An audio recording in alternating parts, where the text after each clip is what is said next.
Bonjour à tous et bienvenue sur ce premier webinaire qui sera consacré aujourd'hui à la commotion cérébrale. Donc, on va pouvoir en discuter puisque ça fait partie des enjeux de notre sport. C'est même le principal enjeu finalement qui nous apporte la victoire sur un combat. Mais avant de commencer et de parler un petit peu de technique, je voulais quand même vous remercier d'être présents. Donc, c'est le premier qu'on fait de cette période de confinement. Et je voulais vous remercier au nom de la fédération en tant que vice-président. Donc, on va parler un petit peu de la commotion cérébrale et du chaos, puisque le chaos n'est pas forcément lié à la commotion cérébrale. Donc, on va essayer de voir un petit peu comment il s'organise. Donc, quand on parle du chaos et qu'on essaye d'en déterminer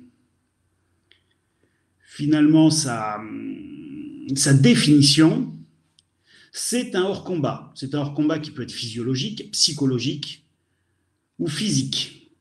D'accord? Donc, on va plutôt parler de plusieurs hors-combats, le hors-combat sportif et le hors-combat médical. Et on verra que dans le hors-combat médical, on a la commotion cérébrale. Donc, le chaos technique ou le hors-combat qu'on pourrait appeler physiologique, il intervient dans deux cas de figure. C'est soit par jet de l'éponge du soigneur, soit par arrêt de l'arbitre. Alors après un décompte, et pas forcément une commotion, ça peut même être un coup au corps, ça peut être une blessure. Donc, le jet de l'éponge, on le connaît tous, qui permet d'arrêter le combat immédiatement en faisant signe à l'entraîneur, ou à l'arbitre plutôt, pardonnez-moi, à l'arbitre, qu'on demande l'arrêt du combat pour son boxeur, puisqu'on a identifié une dégradation de son état, et que pour préserver sa santé, c'est l'entraîneur qui met fin au combat. Il peut aussi intervenir après un décompte ou plusieurs décomptes de l'arbitre. Donc, si le boxeur est compté jusqu'à 10, mais pas seulement, s'il est compté 3 fois, même jusqu'à 6 ou 8, même reprise, on identifiera ça comme un hors-combat. Et puis, s'il a été compté 4 fois sur l'ensemble de son combat, bien entendu sur blessure ou simplement par différence de niveau, où l'arbitre identifie une différence de niveau et arrête le combat. Le hors-combat médical, lui, il est plus compliqué parce qu'il va être d'abord diagnostiqué par le médecin, mais il aura plusieurs éléments. Il pourra avoir d'abord une présence d'une blessure ou d'une commotion cérébrale, et puis on s'attardera tout à l'heure sur la commotion cérébrale, et puis surtout essayer de vous donner des outils pour pouvoir analyser et diagnostiquer cette commotion cérébrale pour être le plus efficace possible, puisque c'est aussi ça que vous recherchez, vous, en tant qu'éducateur ou entraîneur de club. Donc, dans ces chaos type médical, finalement, on aura le chaos vasculaire, on va le revoir après, le chaos neurovégétatif, le chaos cérébral qui est aussi appelé commotion cérébrale, et ce sera tout l'enjeu de la commotion, et puis le chaos sur blessure, où là, ce n'est pas l'arbitre qui arrête le combat, c'est vraiment le médecin qui juge qu'il y a une défaillance physique et qui l'arrête. Alors, quand on parle d'un chaos vasculaire, c'est bien un choc qui va être provoqué directement ou indirectement sur une artère. Et en fait, on va, par rapport à cette artère, avoir un flux sanguin qui va être arrêté immédiatement et qui va reprendre. C'est le fameux coup de pied ou coup de poing à la jugulaire, ou en MMA, ça sera l'étranglement. Finalement, il va être souvent, si c'est un coup de pied, ce sera par compression indirecte. On viendra taper sur le sternocléidomastoïdien, qui lui va venir comprimer le système veineux qui va au cerveau. Et à cet endroit-là, vous avez deux éléments. Vous avez derrière le nerf vague, mais vous avez surtout les barorécepteurs. Et à partir du moment où il y aura une altération de la pression sanguine, même infime, sur ces éléments-là, on pourra aller jusqu'à la perte de connaissance, mais on aura forcément notre boxeur qui va s'arrêter, qui va tomber sans commotion cérébrale, mais liée à ce chaos. Alors, il paraît pas dangereux, mais faites toujours attention quand ça arrive, puisque à partir du moment où on a une artère qui est venue provoquer, qui est venue se comprimer et qui a amené ce chaos-là, on pourrait avoir des signes derrière de décollement de la plaque d'artérome et avoir des AVC qui surviendraient après ce type de chaos. Donc, même si ce n'est pas une commotion cérébrale, et c'est ce qu'on va voir un petit peu sur ces éléments-là, ce sera effectivement des chaos à prendre en charge. Le chaos neurovégétatif. Alors, il est sans ébranlement cérébral, il est dû finalement à un court-circuit, à une espèce de on-off sur un plexus neurologique. On le connaît sur le plexus solaire, où on s'arrête immédiatement. On le connaît sur le blocage du nerf vague, sur un étranglement. On a ce on-off-là. Alors, il y en a un autre que vous connaissez, qui est plus difficile à diagnostiquer, qui fait souvent penser à la commotion cérébrale, c'est la rotation de la tête. Vous prenez un choc à la tête, il y a une rotation brusque de la tête. On a une espèce on sent notre boxeur qui est foudroyé, qui tombe sur les fesses, il ne perd pas connaissance, il a très bien vu ce qui lui arrivait. Alors ça peut être provoqué par deux éléments. Les sciences aujourd'hui ne nous donnent pas tellement d'informations là-dessus, mais on a quand même deux courants distincts. On en a un où on aurait la tête sur sa rotation, où on aurait l'osioïde qui vient écraser le nerf vague très en profondeur et qui amènerait cet état neurovégétatif et cette commotion. Enfin, pas de commotion, mais ce chaos. Il y en a un autre qui semble plutôt plus logique pour moi, et j'ai plutôt tendance à se partir dans ce courant scientifique-là, c'est de dire que finalement, c'est une défaillance des affecteurs. Vous savez que pour avoir l'équilibre, vous allez avoir besoin de plusieurs affecteurs, plusieurs types d'affecteurs. On en a à peu près 17 qui vont entrer en compte. Et c'est ces 17 catégories d'affecteurs qui vont nous permettre de garder l'équilibre en permanence. Donc, on en a un qui est le plantaire, l'appui au sol, qui donne l'équilibre, mais on en a bien d'autres, et surtout deux. On en a un vestibulaire qui est à l'intérieur de l'oreille, et l'afférence visuelle. Et il semblerait que ce soit des défaillances entre les afférences visuelles et rotatives. En fait, la tête va tourner tellement vite que les barorécepteurs vont avoir le temps d'identifier le mouvement, mais pas les yeux. Et ça, ça donne une information à votre cerveau qui dit « je ne comprends pas ce qui se passe, je m'arrête immédiatement ». C'est un peu la même sensation, mais bien entendu amplifiée sur un ring et pendant un combat, que vous avez où vous appuyez sur votre frein, vous êtes en voiture à un feu, et puis il y a un moment, il y a une voiture qui bouge, mais votre œil n'a pas perçu seulement la voiture bouger, mais a eu l'impression que c'est l'ensemble du paysage qui bougeait. Et vous êtes en appui, donc votre cerveau dit « on ne peut pas bouger parce qu'on freine ». Néanmoins, j'ai l'impression que l'image complète bouge. Et là, ça vous met dans un état, alors ça ne vous amène pas jusqu'au chaos, mais ça fait réagir et ça donne des sensations qui sont un peu particulières. Eh bien, on aurait sur ce chaos neurovégétatif, ça serait plutôt cette identification-là. Ce qui permet de dire que plus on va renforcer les muscles du cou, et moins on aura de chance d'avoir ces défaillances. Donc voilà, ils arrivent, c'est en général des identifications au niveau des plexus, d'accord, donc qu'ils soient semi-lunaires, mésencéphalique supérieur ou artico-rénal, le plexus solaire. On est à peu près dans les mêmes éléments. Voilà, donc c'est un dessin qui nous montre le passage, si vous voulez, du nerf vague, vraiment entre la carotide et la veine carotidienne. Et là, juste derrière le sternocléidomastoïdien, on a cet élément-là, et finalement qui est très, très, très fragile. Très, très fragile. Il faudrait avoir des très gros sternocléidomastoïdiens pour pouvoir se protéger au niveau de ce plexus brachial.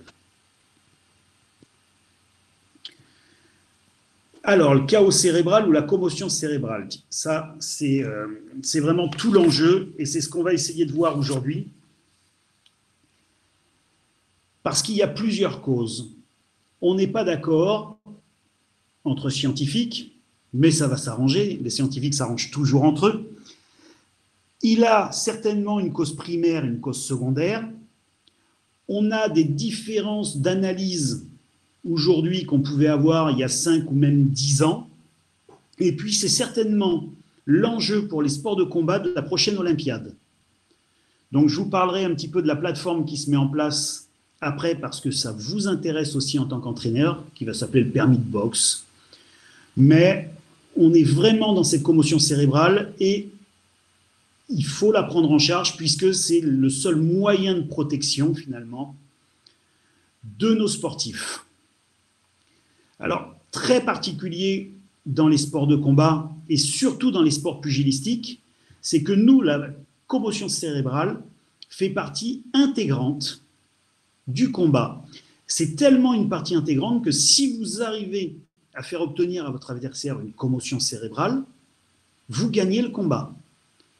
Malgré tout, quand on en parle en milieu médical, la commotion cérébrale volontaire qui permet de gagner un combat, ce n'est pas toujours accepté de tout le monde et ça nous amène quelques difficultés avec les autres sports. Maintenant, ce qu'on apporte aujourd'hui sur la commotion cérébrale a modifié toutes les façons de penser, toutes les fédérations se mettent à réfléchir là-dessus. Alors, je vois qu'il y a des questions qui arrivent. Je me permettrai de répondre à vos questions. Donc, vous les posez, vous avez une foire aux questions, vous les posez. Et à la fin de l'exposé, je répondrai à toutes vos questions. Donc, cette commotion cérébrale, pour revenir dessus, c'est une véritable modification de la façon de penser, de la façon de faire et de l'organisation. Vous avez pu en avoir l'extrait il n'y a pas si longtemps que ça, à la fin de l'été, où en cyclisme, on n'avait jamais vu, jamais au grand jamais, arrêter un coureur pendant le Tour de France parce qu'on soupçonnait une commotion cérébrale. C'est arrivé pour la première fois cet été, puisque quand on a eu à discuter sur la commotion cérébrale, les médecins et les scientifiques qui disaient que nos sports, c'était des sports dangereux, on leur a fait remarquer que finalement, des commotions cérébrales, il y en avait partout. Et que finalement, on était les seuls à les prendre vraiment en charge, parce qu'on était les seuls à s'être inquiétés depuis déjà un certain nombre d'années, et de dire, s'il y a un risque de commotion cérébrale, on arrêtera immédiatement le combat. Et on arrêtera le sportif dans le temps afin de l'évaluer. Donc, tout le monde est en train de prendre un petit peu la marge de ça. Donc, en cause primaire, la commotion cérébrale, c'est plutôt un choc qui serait sur la face, la mandibule, les tempes. En fait, un choc crânio-facial. Sur le plan biomécanique, pour qu'il y ait commotion cérébrale, il y aura obligatoirement de l'ébranlement cérébral, donc du déplacement de l'encéphale à l'intérieur de la boîte crânienne, qui vont amener des microtraumatismes, et c'est l'ampleur de ces microtraumatismes qui vont déterminer la commotion cérébrale. Alors, ces microtraumatismes, on peut les voir sur les imageries, d'accord ? On les retrouve maintenant à l'IRM, on arrive à bien les voir, au scanner, on arrive à les voir aussi, on arrive même à les voir d'un point de vue physiologique, puisqu'à chaque fois que vous prenez des coups, vous avez des réactions physiologiques à l'intérieur de votre corps, et aujourd'hui, on arrive même à voir sur des protéines qui sont les protéines S100B, si oui ou non, on a des commotions cérébrales et on a une augmentation de cette protéine. Et puis, en cause secondaire, ça peut arriver suite à un whisplash. Alors, un whisplash, qu'est-ce que c'est ? C'est un ébranlement de la tête lié à l'énergie cinétique qu'a reçu le coup. Donc vous allez avoir la tête qui part violemment en arrière et qui revient en avant. Et le poids de la tête à lui seul, eh bien, va entraîner cet ébranlement et va entraîner ces causes secondaires qui peuvent nous amener jusqu'à la commotion cérébrale. Et donc, on en rediscutera effectivement après, puisque je vois que j'ai des questions là-dessus, justement, sur les hématomes que ça peut créer ou sur les fractures de la deuxième vertèbre cervicale. Ce sont des signes associés. Mais ce n'est pas ça qui fait la commotion cérébrale. On peut avoir aussi, puisque maintenant on commence à regarder de ça et de plus en plus, les plaines fonctionnelles. Vous allez avoir, à distance finalement du combat, ça peut aller jusqu'à dans les 48 heures, votre sportif qui se plaint de douleur ou qui a perdu une notion du temps. Il est arrivé à tout le monde d'avoir un jour un sportif dans le vestiaire qui arrive, qui a fait son combat, et puis on lui dit bon, bah, c'est bon, tu peux aller prendre ta douche. Et puis le gars dit ouais, mais bon, c'est bon, je suis chaud là, je vais combattre quand? Bah, écoute, tu viens de descendre du ring, hein, donc ça devrait. Ça y est, c'est fini, il faut que tu prennes ta douche, on rentre. Ah ouais, c'est bon, ouais, j'ai compris, ouais, je vais prendre ma douche. Et puis on revient un quart d'heure après, et puis bah, il ne se rappelle toujours pas du combat qu'il a fait et il redemande quand il va combattre. Ben ça, c'est des syndromes de commotion cérébrale secondaire. On n'a pas eu un chaos immédiatement, mais il y a eu tellement de microtraumatismes dans l'encéphale qu'on a cette déviance.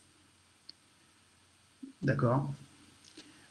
Aujourd'hui, on sait qu'on a de plus en plus de mal à identifier une commotion cérébrale, et pour les médecins qui sont en train de travailler sur la commission de commotion cérébrale, pas la commission de la fédération, hein, la commission de tous les sports au ministère des Sports, on ira même jusqu'à la situation observée. Voilà. Un sportif sur lequel on observerait pendant le combat des signes qui ne seraient pas habituels, par exemple, qui porte ses mains à la tête et qui se mettent à tenir la tête alors qu'il est dans un combat, on supposerait la commotion cérébrale, et il faut savoir que demain, ce genre d'attitude devra indiquer au médecin un arrêt du combat immédiat. Il passera au-dessus de l'arbitre pour arrêter le combat. Donc on va aller de plus en plus vers ça. Donc finalement, vous, en tant qu'entraîneur, on va essayer d'identifier ce qu'on appelle des signes transitoires. Donc, une perte de connaissance. Alors, quand on dit une perte de connaissance, on n'est pas sur de l'inconscience immédiate telle que vous avez pu l'avoir enseigné dans le secourisme. On est sur des scores de Glasgow et qui durent entre 12 et 30 minutes. Là, à partir de là, on estime qu'on est sûr qu'il y a une commotion cérébrale. Le on-off qui fait qu'il tombe sur le cul, on va aujourd'hui le différencier, et on espère que demain, avec tout ça, les médecins seront encore plus performants pour le différencier et qu'ils n'arrêteront que nos boxeurs qui ont subi des commotions cérébrales. Donc, perte de mémoire des faits précédents, d'accord? Alors, inférieure à 24 heures. Hein, si on est au-dessus de 24 heures, on est sur une amnésie temporaire. Là, on est sur des traumatismes qui sont beaucoup plus gros. Altération de l'état mental, confusion, désorientation. Tout ça, c'est des signes qui doivent vous faire penser à la commotion cérébrale. Ou alors, les crises tonico-cloniques, ce qu'on appelle des convulsions, d'accord? Ou les crises toniques posturales, où on va voir le gars qui se raidit et puis qui s'effondre. Voilà. Donc, toutes les pertes, finalement, qu'elles soient de la vision, de la parole, de l'audition, vous feront penser à ça. Ou alors, bien entendu, c'est ce qu'aujourd'hui on repère le plus facilement, les hématomes ou les plaies, qui nous donnent immédiatement des signes de commotion cérébrale. Alors, dans la commotion cérébrale, ce qui est le plus difficile à évaluer, c'est finalement comment on va pouvoir la repérer pour vous qui êtes des éducateurs, et comment les médecins vont pouvoir la diagnostiquer. Alors, pendant très longtemps, on partait d'un bilan fonctionnel. Donc, on se disait que selon les aires motrices, on allait avoir plus ou moins de signes. Et on allait avoir des signes qui pouvaient être distants, longs. Par exemple, on sait que le préfrontal, c'est l'élaboration de la pensée, de la cognition. C'est tout ce qu'il va mettre en place pour pouvoir organiser sa pensée. Et puis, sur des grosses commotions cérébrales, eh bien, on avait des modifications d'élaboration de la pensée. Une commotion cérébrale, on peut avoir des signes à très très très long terme. Aujourd'hui, on a toujours tous ceux qui faisaient du full en mémoire le combat Zénaf-Batesti, où Zénaf a gardé des séquelles irrécupérables et irrémédiables de sa commotion cérébrale. Donc on était plutôt sur des aires. Et puis finalement, on se disait plutôt que à partir du moment où on avait les EUNR, on en verrait immédiatement les processus et surtout les défaillances.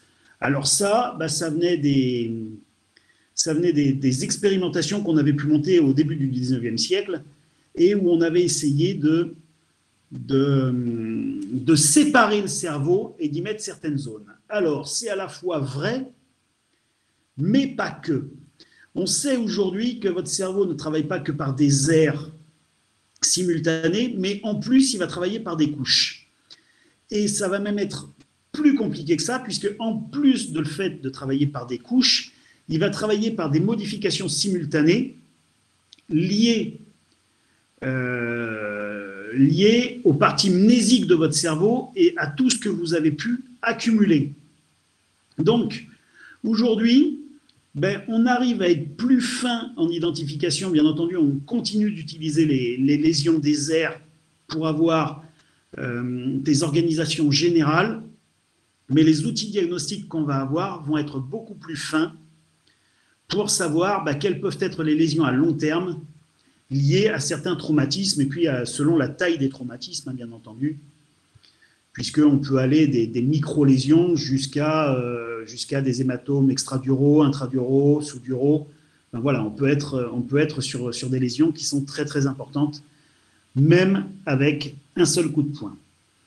Donc les tests qu'on utilise et qui sont utilisés par tous pour pouvoir identifier ces commotions cérébrales, c'est le Mini Mental Score. Et là, on le verra parce que c'est vraiment un très, très, très bon test pour les éducateurs sportifs. Donc, je vous expliquerai comment il fonctionne et comment on peut l'utiliser. Donc, c'est un Mini Mental Score modifié puisque c'est un test qu'on utilise souvent, et le Mini Mental Score à la base, sur les Alzheimer. Des tests d'équilibre. Alors, on verra ce que c'est que le test de Glasgow et le Strobe Color Word Test. Alors, le Strobe Color Word Test, c'était le premier test qui était utilisé par la Fédération française de rugby. Et puis, c'était un test qui permettait à la Fédération de rugby de dire, tiens, on a une commotion cérébrale. Alors, je ne vais pas vous raconter que dans le rugby, la commotion cérébrale, c'est un tabou. Donc, c'était un test qui marchait. C'est pareil, c'est que des tests issus des neurosciences, finalement, des défaillances neurologiques. Voilà, il n'y a rien sur la commotion cérébrale à court terme. On a détourné des tests qui étaient liés finalement à des maladies dégénératives pour pouvoir les utiliser. Alors, le Strobe Color Word Test, eh bien, il va faire que votre boxeur, en début de saison, il va faire un test de référence. Il va identifier finalement la couleur 1, 2, 3, 4 par la première lettre de la couleur qui est distincte de ce qu'il peut voir. Donc, on va lui demander d'utiliser sa mémoire visuelle, sa mémoire sémantique pour la lecture et pour les couleurs, et puis son organisation motrice pour pouvoir l'écrire. Alors, avantage et inconvénient de ce test. C'est un test, donc vous devez forcément avoir une référence. Quand vous êtes à la fédération de rugby avec des pros, il peut y avoir un fichier où on a la référence. Ce n'est pas un souci. Nous, on a des médecins différents sur chaque compétition. On va avoir des médecins plus ou moins formés à ça. Avoir un test de référence, ce n'est pas forcément évident. Et puis ce test-là, il a un énorme défaut, c'est qu'il ne prend pas en charge la cognition. Moi, je suis sûr que même à vous, sans que vous ayez rien, si je vous fais faire les tests le matin ou le soir, si vous avez gagné ou si vous avez perdu un combat, eh bien, j'aurai des temps de référence qui vont être différents et ça m'amènera finalement, certainement, des réponses différentes. Donc, c'est intéressant, mais il n'est pas assez précis pour qu'on puisse se baser à lui seul sur la commotion cérébrale. Le test de Glasgow. Alors, le test de Glasgow, vous avez tous fait du secourisme. Donc, le test de Glasgow, vous l'avez tous vu un jour. Seulement, on vous a demandé de prendre le test minimum. En fait, en fonction de la réponse des yeux, la réponse verbale ou de la réponse motrice d'un sujet, on va quantifier cette réponse. S'il n'arrive pas à ouvrir les yeux, on mettra 1. S'il arrive à les ouvrir quand vous le pincez, on mettra 2. Si vous lui demandez d'ouvrir les yeux et qu'il les ouvre, on mettra 3. Et s'il reste les yeux ouverts, on est à 4. Pareil pour la réponse verbale et pareil pour la réponse motrice. Et en fait, on va le quantifier. Pour vous, quand vous avez fait du secourisme, on vous a dit qu'à partir du moment où il y avait 3, on ne vous l'a pas dit comme ça, hein, mais on vous a dit que s'il n'y avait pas de réponse motrice, pas de réponse verbale et pas de réponse à l'ouverture des yeux, vous le mettiez en PLS. En médecine, ce n'est pas tout à fait ça. Et on estime qu'il y a une inconscience en médecine à partir du moment où on a un Glasgow 7. Voilà, en dessous 7, on a une défaillance. Et pour la commotion cérébrale tout à l'heure, on vous disait qu'il ne faut pas qu'il soit en dessous de 12, parce qu'en dessous de 12, on pourra supposer la commotion cérébrale. Voilà. Et puis, il y a plein de tests d'équilibre. Alors, des tests d'équilibre, si vous regardez la littérature scientifique, il doit y en avoir au moins une cinquantaine. Celui qu'on utilise le plus souvent pour voir un syndrome neurologique, c'est ce qu'on appelle le test de Fukuda. Vous allez mettre votre boxeur les yeux fermés et les bras tendus, et vous allez le faire marcher sur place, d'accord, en montant les genoux au-dessus du bassin. Et on va identifier si on a une déviation motrice suite à ces 20 ou 30 marches steps simultanées. Si on a une déviation motrice, eh bien, selon le type de déviation, on peut estimer qu'il y a une défaillance neurologique. On a aussi tout ce qui va être sur les troubles vestibulaires. Pardon. On va mettre en situation le boxeur.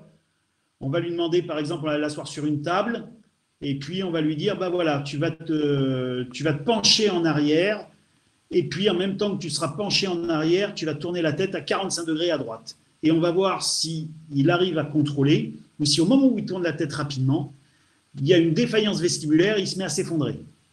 Et puis on aura tous les tests visuels. Alors là, il y en a toute une palanquée. Vous en avez à vibration, vous en avez sur l'œil directeur, vous avez la motricité oculaire. Voilà, vous en avez tout un tas, la motricité oculaire qu'on peut utiliser pour savoir s'il n'y a pas une fracture d'un plancher orbital. Enfin, voilà, on va mixer ces tests pour pouvoir avoir un élément. Finalement, le seul test qu'on n'a pas vu, on va voir pourquoi il est sympa à utiliser, c'est le Mini Mental Score. Le Mini Mental Score, il est sympa à utiliser parce que on va essayer d'avoir un contrôle de l'ensemble cognitif de notre boxeur. Alors l'ensemble cognitif, c'est quoi? La cognition, ou les sciences cognitives, c'est les sciences qui s'intéressent à la pensée. C'est tout ce que vous allez mettre en jeu dans votre cerveau pour amener une réflexion et une pensée. Alors, quand on prend les tests cognitifs et quand on essaye de voir un petit peu comment fonctionne le système cognitif, on essaye d'abord de voir comment fonctionne la mémoire. Alors, la mémoire, Depuis le 19e siècle, on a beaucoup travaillé sur la mémoire. On a commencé avec Charcot. Charcot qui avait identifié une zone dans le cerveau, qui était plutôt une zone préfrontale, et puis qui avait trouvé que quand il opérait et quand il retirait cette zone préfrontale des hystériques, eh bien, il n'y avait plus d'hystérie. Alors, de temps en temps, ça ratait un peu parce qu'ils étaient lobotomisés, donc il n'y avait plus rien du tout, il n'y avait plus de réflexion du tout, mais finalement, ça a eu le mérite de nous faire partir sur des aires et de nous dire, tiens, finalement, il y a des aires, et puis ça va marcher. On a eu aussi, dans les années 70, MacLean, avec l'identification du cerveau selon MacLean, qui disait en gros qu'on avait 3 cerveaux superposés les uns sur les autres, donc ils partaient de l'amygdale et puis ils remontaient jusqu'au cortex. Et puis lui, il était parti en disant l'amygdale, c'est plutôt notre cerveau reptilien. C'est celui qui fait qu'on a besoin de se protéger. Un reptile, de toute façon, ça n'attaquera que pour survivre ou pour manger. Sinon, ça fuira. S'il n'est pas en danger de mort, un reptile, il fuit. C'était avec cette analogie-là, pour MacLean, qu'il disait que quand vous arrivez dans un endroit, vous reprenez toujours la même place que vous avez eue. Vous avez besoin de sécurité. Et souvent, même quand vous arrivez chez vos parents et que vous y êtes parti depuis 20 ans, que vous habitez chez vous, que vous avez un appartement, quand vous arrivez, vous avez votre place pour manger, il est hors de question que quelqu'un vous la prenne. C'était ce cerveau qui était plutôt reptilien. Dessus, on avait un cerveau mammifère, celui qui fait de nous des mammifères, avec une sensation de reproduction élevée et le besoin de manger. C'est ce qu'on retrouve dans la nature partout, surtout nos mammifères, et le besoin de protéger ses enfants. Et puis le cerveau néo-mammifère qui nous permettait de penser, réfléchir, analyser, enfin voilà. Ça, c'était MacLean. Et puis, à partir des années 80, on a eu Tulving qui a fait beaucoup de travail sur le cerveau et qui a commencé la cognition, qui a commencé à dire non, on n'a pas qu'un cerveau, on n'a pas qu'une seule mémoire, on est tous différents et puis on n'a pas la même mémoire en fonction de notre passé. Donc, finalement, analysons ce système de mémoire en fonction de notre passé et voyons ce que ça donne. Donc, il a essayé, alors ce n'est pas 5 étapes de la mémoire, parce que 5 étapes, ça voudrait dire qu'on est progressif, mais plutôt 5 portes d'entrée de la mémoire. Les étapes sont certainement une mauvaise traduction des strates. C'est 5 portes d'entrée, et 5 portes d'entrée qui vont se corréler entre elles et qui va faire qu'on retient les choses. La mémoire épisodique, c'est la mémoire qui arrive à mettre en lien un événement par rapport à un fait. D'accord ? Vous ne vous rappelez plus d'une date, mais vous savez que c'était l'été parce que ce jour-là, vous étiez en t-shirt. Donc, on va assimiler un fait à une conséquence. Voilà, il faisait beau, ça doit être l'été. Ça, c'est notre mémoire épisodique. C'est une mémoire qui va nous assimiler les choses. Après, on aura la mémoire de travail. Alors, la mémoire de travail, elle, c'est une mémoire qui va retenir à peu près les 90 dernières secondes de ce que je viens de dire. Si ces 90 dernières secondes, je n'arrive pas à vous les amener dans un autre système de mémoire, vous allez en retenir le minimum ou rien retenir du tout. D'accord ? C'est ce qui permettait de dire que pour l'apprentissage, il faut 3 éléments. Donc, il faut la mémorisation, qu'elle soit le plus efficace possible. Il faut de l'attention et de la compréhension. Et cette mémoire de travail, elle, c'est un peu la jonction de tout ça. Et puis, les 90 secondes, une fois qu'ils sont passés, immédiatement, il faut que ça rentre dans la mémoire sémantique. C'est votre mémoire mnésique, en fait. C'est votre ordinateur central. Et c'est ça qui va vous permettre de retenir les éléments et par couches successives, d'amener des choses et de vous construire. Alors, cette mémoire sémantique, cet ordinateur central, il est exactement pareil que votre ordinateur. Il ne peut pas tout retenir. C'est pour ça qu'il y a des choses que vous allez retenir et d'autres que vous allez oublier. Les choses que vous allez oublier, c'est parce que vous n'en avez pas besoin. Donc, quand vous n'en avez pas besoin, vous les oubliez. Et là, sur cette mémoire sémantique avec l'intelligence artificielle, on est en train de s'apercevoir qu'elle change encore plus, puisque maintenant, vous ne retenez pas quelque chose, mais vous allez plutôt retenir l'état où vous l'avez trouvé. Donc, savoir comment retrouver l'information plutôt que l'information elle-même. On a la mémoire procédurale. Alors, ça, c'est intéressant pour des boxeurs, hein. La mémoire procédurale, c'est ce qu'on a pendant très longtemps appelé l'automatisation. En fait, l'automatisation n'existe pas foncièrement. On s'aperçoit que quand on regarde un geste automatique, on a toujours quelque chose qui remonte jusqu'au cortex et jusqu'au préfrontal pour aller élaborer une pensée. On pourra en discuter sur un autre webinaire, si vous voulez, de ça. On a fait des expérimentations où on a pu analyser des boxeurs d'anglaise et des boxeurs pieds-poings. Et vraiment, on s'aperçoit que les mouvements de base ne sont pas les mêmes parce qu'ils ne répondent pas sémantiquement à la même chose. Et puis, la mémoire physique, donc là, c'est plutôt votre mémoire auditive, votre mémoire visuelle, voilà, votre mémoire mécanique. C'est plutôt ça qui fait la mémoire physique. Donc, à partir de là, quand on commence à travailler sur ces états de la mémoire, on se dit que finalement, on peut peut-être trouver un bon terrain d'entente qui peut servir à tout le monde pour pouvoir évaluer nos boxeurs et puis savoir si vous avez une suspicion de commotion cérébrale ou pas. Bien entendu, quand on parle de commotion cérébrale, on parle de commotion cérébrale souvent sur du combat. Mais la majorité des commotions cérébrales n'arrivent pas sur du combat, mais à l'entraînement. Et vous donner les tests pour pouvoir les évaluer, c'est absolument pas pour vous fliquer, bien au contraire, c'est pour vous dire, voilà, vous avez les tests, et derrière, vous allez pouvoir les gérer vous-même. Vous allez pouvoir savoir s'il y a un risque ou pas, si vous devez envoyer votre sportif chez un médecin, ou si vous ne l'envoyez pas. On est tous d'accord que dans vos salles, vous êtes tous des bons pères de famille ou des mères de famille, et qu'à partir du moment où il y en a un qui se retrouve à avoir une perte de connaissance, eh bien, on prend l'état et on dit oui, effectivement, il y a une commotion cérébrale. Mais quand on voit les états de la mémoire, il n'y a pas que ça, et c'est ça que je vais essayer de vous amener. Donc, on va travailler sur ce qu'on appelle un mini-mental score, qui est modifié par rapport à Alzheimer parce qu'on a besoin de moins de choses, et qui doit pouvoir se faire très très vite pour que vous puissiez vous le faire. Alors d'abord, on va aller chercher la mémoire à long terme. En quelle année sommes-nous? D'accord? Par rapport à l'année, la saison. Là, on est sur de la mémoire à long terme. On va essayer d'aller rechercher dans son état ce qu'il peut avoir jusqu'à la saison où peut-être il va falloir, sur certaines périodes, être directement sur la mémoire sémantique pour savoir en quelle saison nous sommes. On va lui demander la date et où on est.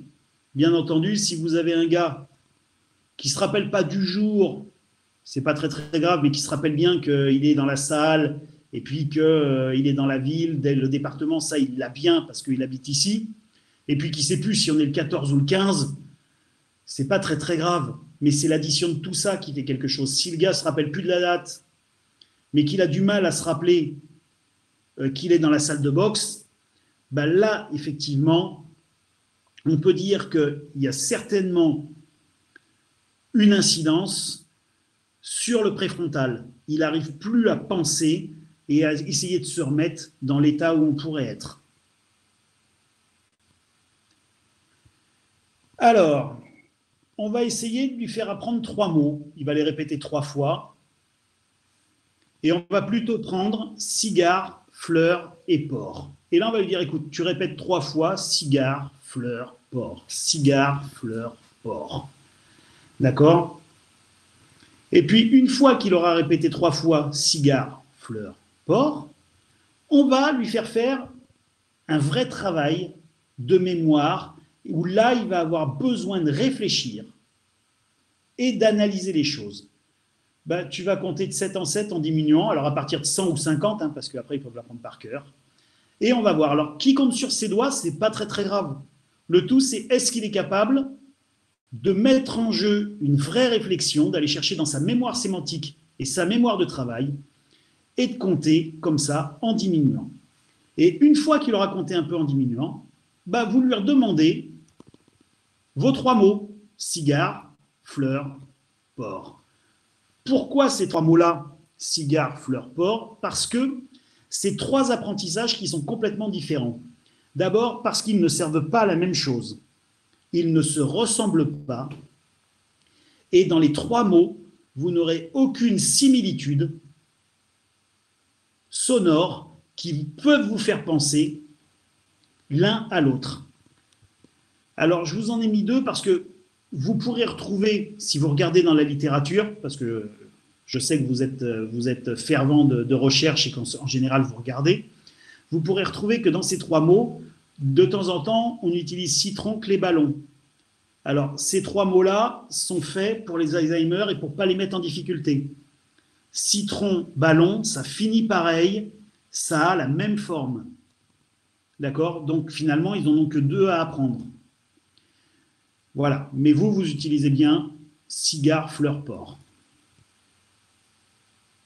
Et ça, rien que ça va vous donner un état de votre sportif sur la commotion cérébrale et dire, bon, je l'envoie chez un médecin, ou alors, il y a très peu de chances qu'il ait une commotion cérébrale. C'est vraiment l'idée, c'est que c'est un outil qui sert peut-être au médecin sur le bord d'un ring, mais qui doit aussi vous servir. D'accord? Alors, on me demande des slides, vous inquiétez pas, les outils qu'on fabrique, qui ne sont pas faits pour nous, s'ils vous sont diffusés, Anthony gérera la diffusion après, mais je crois que le webinaire, on peut le re-regarder.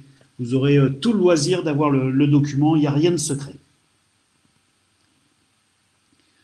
Donc, l'important, c'est que vous puissiez l'évaluer, que les médecins puissent l'évaluer et qu'on arrive à protéger nos sportifs de la commotion cérébrale. Ça, c'est vraiment l'idée. Alors, pour ça, eh bien, c'est notre fédération qui a mis ça en place, donc c'est quelque chose qui appartient à toute la fédé. Et pour aujourd'hui et jusqu'à la nuit des temps, la prise en charge de la commotion cérébrale et l'idée d'avoir une transversalité interfédération pour gérer la commotion cérébrale, elle appartient à un projet qu'on avait déposé, que la fédération a déposé, qui était sur du Paris 2024. Et c'était de dire que, voilà, on avait des projets scientifiques et qu'on allait mettre une passerelle en place pour qu'on puisse identifier dans toutes les fédérations transversales des gens qui auraient eu une commotion cérébrale. Donc l'idée était bonne puisque on a travaillé pendant 3 ans dessus tout seul et puis après ça intéressait le ministère des Sports et ça a été repris par la direction des Sports pour en devenir un portail commotion cérébrale qui va être, alors qui n'a pas encore vu le jour parce que on est en règle où on ne peut pas faire de combat, mais qui devait être en version de démonstration et en version consolidée pour octobre. Donc c'est quelque chose qui va fonctionner très rapidement. Donc c'est un portail commotion cérébrale qui sera certainement mis sous le nom de permis de boxe. Pourquoi permis de boxe ou permis de combattre? Parce que maintenant il faut vérifier avec le RGPD ce qu'on met et les médecins n'acceptaient pas qu'on parle de commotion cérébrale et qu'on puisse tous avoir un accès à la commotion cérébrale. Donc on a modifié un petit peu les choses et en partant sur du permis de combattre, eh bien on n'identifie plus de commotion cérébrale, mais le boxeur aura ou le droit de combattre, ou pas le droit. S'il a eu une commotion cérébrale, eh bien, il n'a pas le droit de combattre, en attendant les délais de récupération. Donc, c'est un projet qui est fait, alors, avec une très, très grande transversalité. Je vais vous montrer après 2-3 slides du logiciel pour savoir comment il va se faire, qui sera pour les organisateurs, pour le médecin fédéral qui, lui, apportera son concours à l'évaluation et au diagnostic des commotions cérébrales, pour que les médecins des compétitions s'engagent vraiment, finalement, sur de la commotion et qu'ils ne fassent pas comme ils vous font aujourd'hui en disant « ouais, c'est bon, il verra demain ce qui s'est passé ». et puis à partir de là, vous verrez. Non, là, il aura besoin, s'il y a une suspicion de commotion cérébrale, eh ben, il aura besoin de mettre le boxeur en orange. Le boxeur, lui, le sportif aura 3 critères. Vert, il n'y a pas de souci.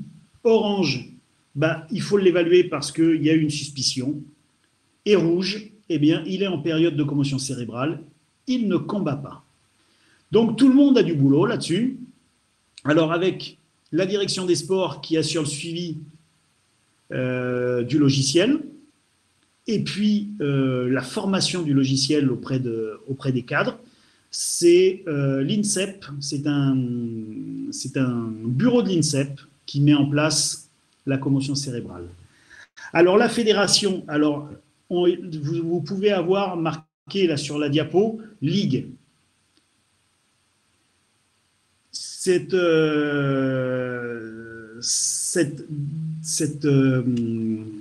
délégation aux ligues n'interviendra pas chez nous.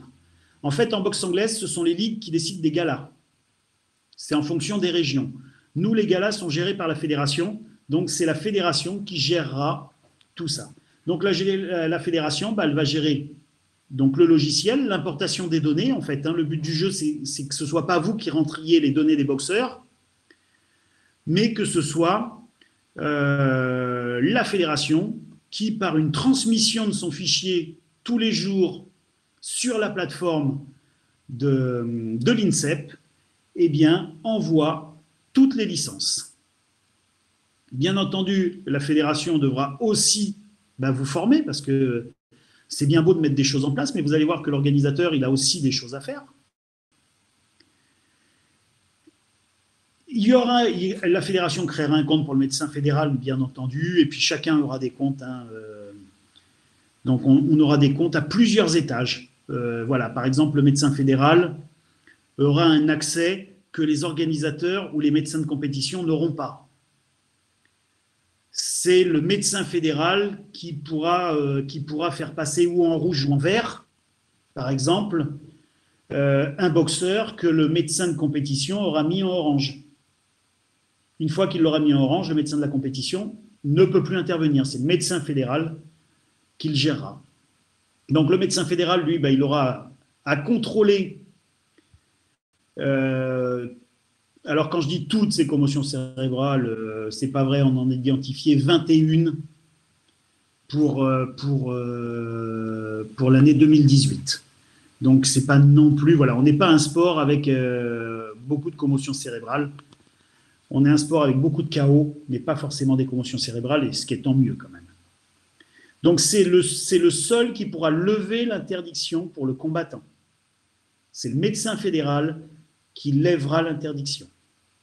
D'accord ? Suite à des examens et à la période de repos. Ce qui est déjà le cas d'ailleurs. Si vous prenez le règlement médical de la fédération, c'est 4 semaines plus un certificat, par exemple, pour la première commotion cérébrale, c'est 4 semaines, 28 jours, plus un certificat médical de reprise de compétition en boxe pied-point suite à une commotion cérébrale. Tout ça doit être indiqué sur le certificat de reprise, puisque bien entendu, ce n'est pas le médecin fédéral qui va voir vos sportifs, ce seront leurs médecins traitants.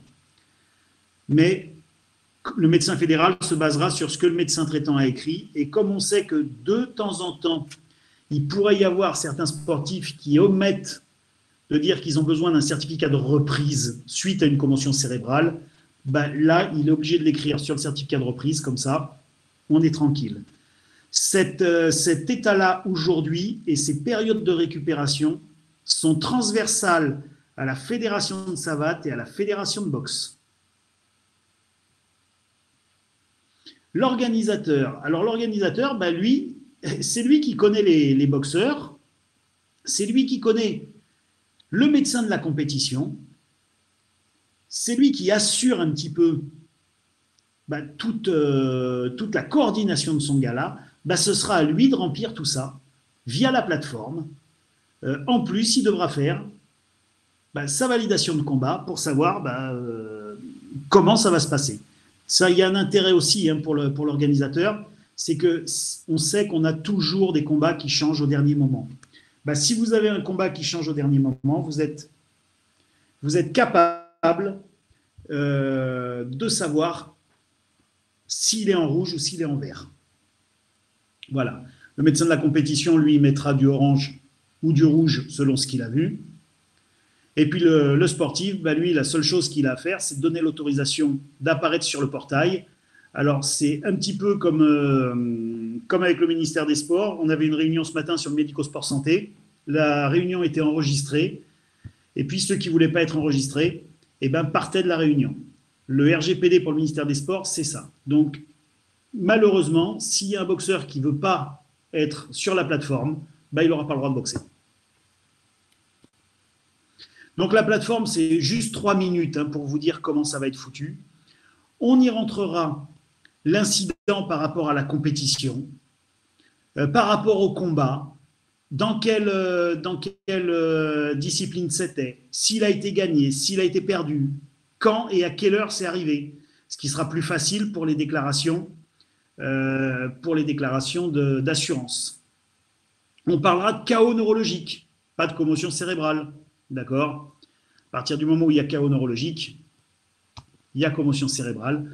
Immédiatement derrière, il y aura, si on le met en rouge, le délai de suspension et la date. Ça veut dire que même le médecin de la compétition qui va le mettre en place, ben, il sera capable de renseigner le sportif sur son arrêt et sur l'exploration qu'il a amenée, puisque ça sera marqué, l'exploration qu'il a amenée pour pouvoir reprendre le sport.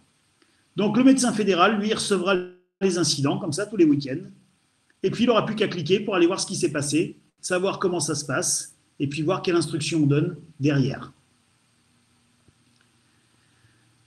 Donc, le médecin fédéral pourra penser qu'il faut relâcher. Voilà, donc c'est juste les statuts qui sont marqués et que vous aurez après, mais bon, vous aurez le temps de l'utiliser. Donc j'ai vu qu'il y avait certaines questions, j'ai répondu à certaines de vos questions. S'il y en a d'autres, ben, je vais y répondre. Donc j'avais une réponse sur le chaos vasculaire. Effectivement, ça peut amener des thromboses. Alors le portail commotion cérébrale devait déjà être en place. Maintenant, je pense qu'il sera en place dès la reprise finalement des championnats, où on ne sait toujours pas quand ça va pouvoir reprendre. Donc, la fracture de l'appendice-syndoctoïde, de la deuxième vertèbre cervicale suite à un choc à la tête, oui, elle existe, mais elle existe uniquement quand il y a des whiplash, uniquement quand la tête va partir en arrière et en avant, et elle s'évalue avec une radio bouche ouverte. Donc, les hématomes, on en a parlé. Alors, est-ce que les commotions pourraient être liées à des dépressions à long terme? Ben oui, si on a le préfrontal qui est touché, on pourrait avoir des commotions à long terme et des modifications complètement du comportement de la personne. Est-ce que vous avez d'autres questions? Alors, les risques sont-ils plus élevés chez les plus jeunes? Aujourd'hui, on a évalué les risques de commotion cérébrale à peu près à partir de 16-18 ans. On a très peu d'études sur les plus jeunes. On sait juste qu'aujourd'hui, les microtraumatismes à long terme peuvent amener des difficultés d'apprentissage. Alors, nous, on n'en a pas beaucoup dans la boxe parce que finalement, on n'est pas si terrible que ça. Quand vous prenez des gamins en football qui vont passer 1 heure à faire des têtes un mercredi parce que l'entraîneur qui n'est pas forcément bien préparé, bien diplômé, va juger que c'est un bon attaquant et puis qu'il faut qu'il mette des têtes, bah, il y a plus de microtraumatismes finalement que nous dans la boxe. Mais pas d'études qui peuvent nous dire que plus on a des coups jeunes, plus tard on aura des défaillances. Est-ce que vous avez d'autres questions ?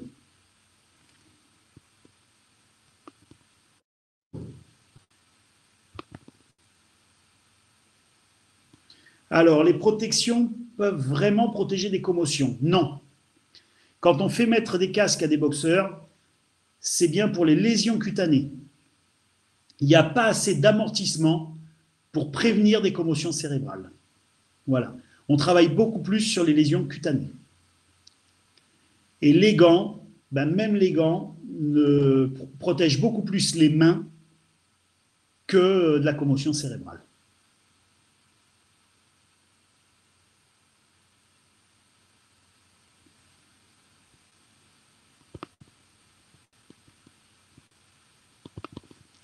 Ben écoutez, si vous n'avez plus de questions, on va clôturer là, puisqu'il me semble que ben, on avait 1 heure et que vraisemblablement on va arriver à l'heure. J'ai beaucoup parlé.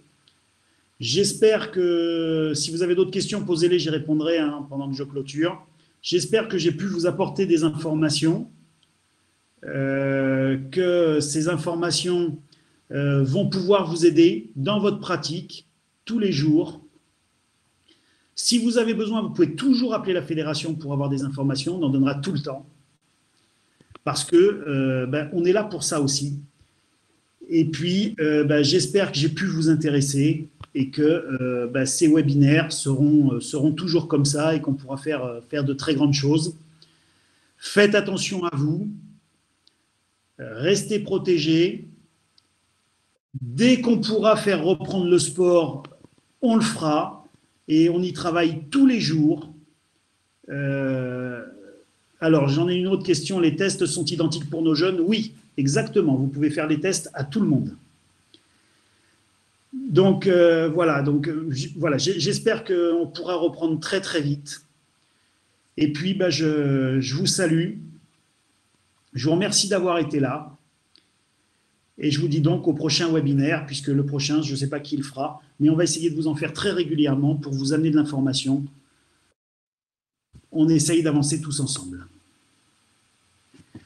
Au revoir à vous.